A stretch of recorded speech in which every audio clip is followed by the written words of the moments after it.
와, 믿고 보는 배우 남궁민 주연의 결혼의 완성이 1화. 2화 초반부터 정말 빠른 전개로 긴장감이 넘쳤습니다. 도대체 무슨 일이 있었길래 이럴까요? 이혼을 말한 다음 날 아내가 납치됐습니다.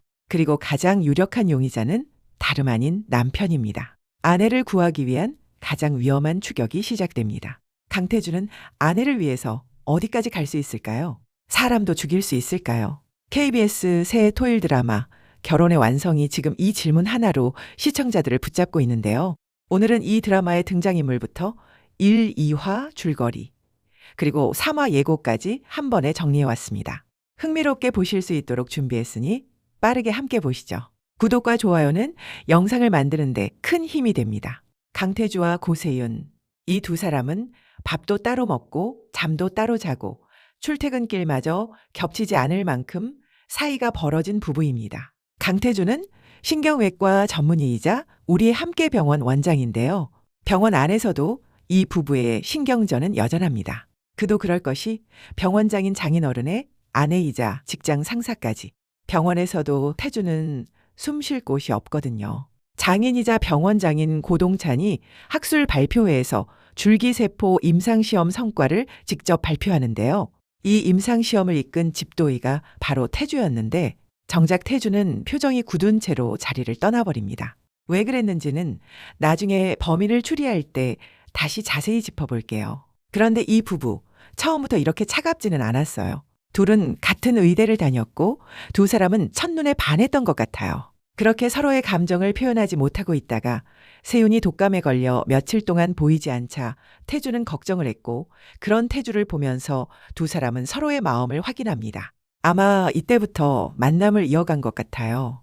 그리고 두 사람의 믿음을 확인할 수 있는 암벽 등반 장면도 나오거든요. 서로의 허리에 안전자일 하나로 연결된 채 정상까지 함께 오르는데 그 추억을 지금까지 간직하고 있었습니다.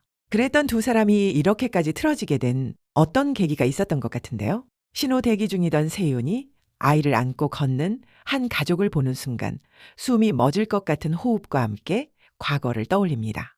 응급수술실 앞에서 울먹이며 두 손을 모으고 떨며 앉아있는 세윤의 모습이 나옵니다.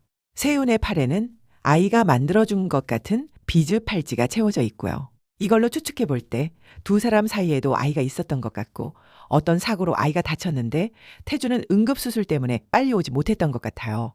회상 장면 마지막에는 세윤이 태주에게 다 너 때문이야 라며 원망의 화살을 쏩니다. 그리고 세윤은 태주와의 대화에서 이런 표현을 정말 자주 해요. 또 급한 일 있어? 그래, 그럼 가야지. 이것만 봐도 세윤은 늘 기다리는 입장이었던 것 같고 이게 태주를 향한 원망의 시작인 것 같습니다. 세윤의 인물 소개를 보면 이런 구절이 있습니다. 언젠가부터 남편 태주를 원망하고 증오하는 힘으로 살았던 것 같다. 가끔 스스로도 억지스럽다고 생각했지만 화를 내지 않고는 견디기가 힘들었다.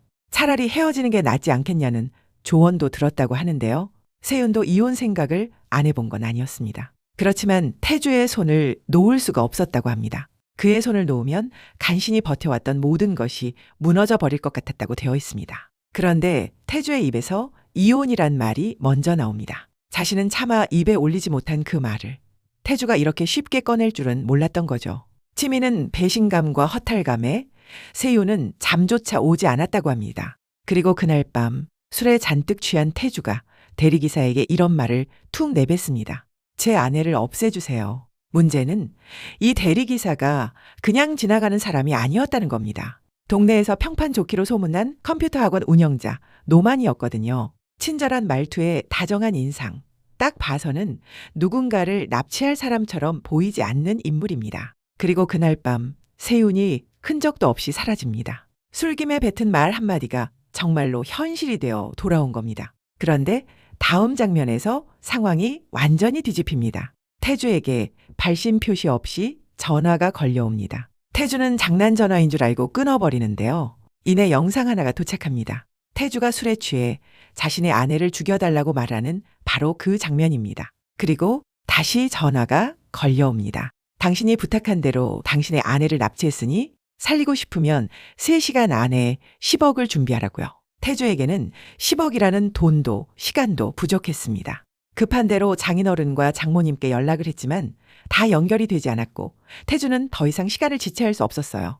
은행에 찾아가 대출을 시도했지만 그렇게 큰 돈은 대출 받는 데만 일주일이 넘게 걸린다고 합니다. 기다릴 수 없었던 태주는 자신이 가지고 있던 8천만 원을 인출해 1,000원짜리 지폐 양쪽에 5만 원권을 끼워 넣어 10억으로 위장한 채 노만이가 오라는 곳으로 이동합니다. 이동 장소에 도착한 노만이는 전기 충격기로 태주를 쓰러뜨린 뒤 돈 가방을 챙겼지만 곧바로 10억이 아니라는 사실을 알아버립니다. 너무 화가 난 노만이는 마지막 기회를 주겠다며 1시간 안에 내 돈 10억을 준비하라고 말합니다. 이제 태주는 노만이가 제정신이 아닌 사람이라는 걸 알아버렸어요. 더 이상 세윤을 다치게 둘 수 없었던 태주는 장인어른 집을 찾아가 세윤의 납치 사실과 20억을 요구받고 있다는 사실을 털어놓습니다. 돈은 이내 준비가 되는데요. 돈뿐만 아니라 장모님이 경찰에 신고까지 해서 경찰이 집에서 전화 역추적까지 준비한 상태였습니다. 장모님이 당신이 준비하라는 20억도 준비했고 1시간 이내에 내 딸을 돌려보내면 10억 더 총 30억을 주겠다고 말합니다. 그러자 노만이는 그럼 1시간이면 30억이 내 돈이 되는 거냐며 좋아하는 것 같았거든요.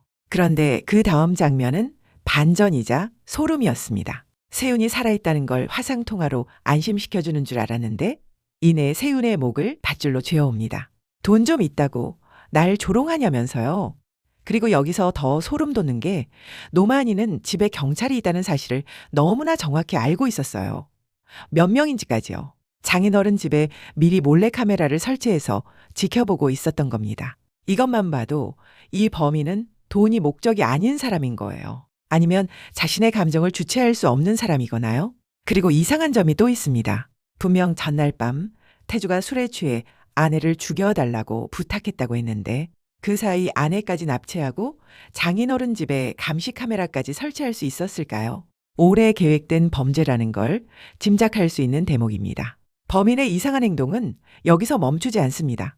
감정이 폭발한 노만이가 태주가 아내를 죽여달라고 말하는 그 영상을 경찰서에 제보해버립니다. 그리고 곧바로 태주는 범죄자로 잡혀갑니다. 아무도 태주의 말을 믿어주지 않아요. 단 한 사람만 빼고요. 경찰서에서 조사를 받던 도중 화장실에 간 태주 앞에 한 남자가 나타납니다. 바로 이수영입니다. 이수영은 태주에게 내가 당신이 범인이 아니라는 걸 유일하게 아는 사람이라고 말하며 이화는 여기서 끝이 납니다. 자, 이제부터는 3화 예고 영상을 분석하면서 인물 구조와 앞으로의 전개를 함께 예측해 볼게요. 아무도 자신의 말을 믿어주지 않는 상황에서 태주는 이렇게 있다가는 세윤이 정말 다칠 수 있다는 생각에 경찰서에서 도망칩니다. 그리고 향한 곳은 화장실에서 만났던 이수영이 남긴 주소입니다. 아내를 찾고 싶으면 신유동 543-7번지로 와. 11시까지야. 이 말을 믿고 찾아간 것으로 보입니다. 그곳에서 만난 이수영의 집은 수상한 곳이 한두 군데가 아니었습니다. 벽면에는 사건을 추리하는 수사 보드 같은 게 붙어 있었고 그 안에는 자신과 아내 세윤의 사진까지 걸려 있었거든요.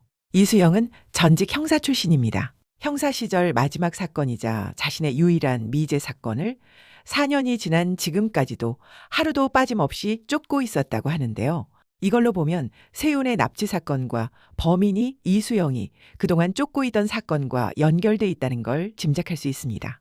그리고 결정적인 게 예고편 영상에서 이수영이 범인이 탄 것으로 추정되는 차량에 총을 쏘고 멈춰진 차량 운전석에 있는 남자의 목을 조르며 죽으라고 하는 장면까지 나왔거든요.